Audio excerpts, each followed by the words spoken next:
When we gaze upon the majestic Gothic cathedrals of Europe, we're often struck by their grandeur and intricate detail. Yet, a closer look at some of these architectural masterpieces reveals something curious. Sections that appear incomplete, towers that reach only halfway, or walls that lack the intended ornamentation.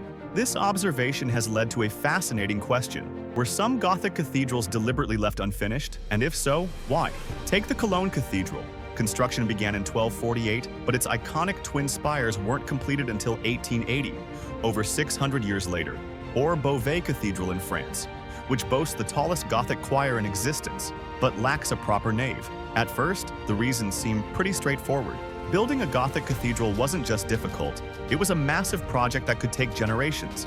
Materials were hard to come by, and life was unpredictable. Wars, disease, or changes in leadership could stop everything overnight. And as time passed, tastes changed too. However, beyond these practicalities, there's a compelling argument that some unfinishedness was deliberate. One powerful concept was the idea of opus imperfectum, or the imperfect work. The idea that only God could create something truly perfect. Chartres Cathedral's mismatched spires might have been a deliberate nod to this idea. To leave a cathedral perpetually under construction was, in a sense, a humble acknowledgement of human limitation and a continuous offering to the divine. The ongoing work reflected a faith that was alive and growing. Another reason some cathedrals remained unfinished was tied to the economic realities of the time. Since these grand structures relied on public donations, progress often slowed or stopped when a town's wealth declined or crises like war or plague hit.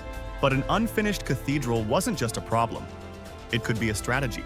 Keeping construction ongoing gave church leaders a reason to keep asking for support. In this way, the cathedral stayed important and financially supported for generations. Also, Gothic engineers were ambitious and sometimes pushed limits. Sometimes their designs were too daring. Beauvais choir collapsed twice due to structural failures. After that, builders got cautious. Many unfinished cathedrals were later completed in the 19th century during the Gothic revival. So, were Gothic cathedrals deliberately unfinished? Answer is likely a complex blend of both intent and circumstance. Like and subscribe for more.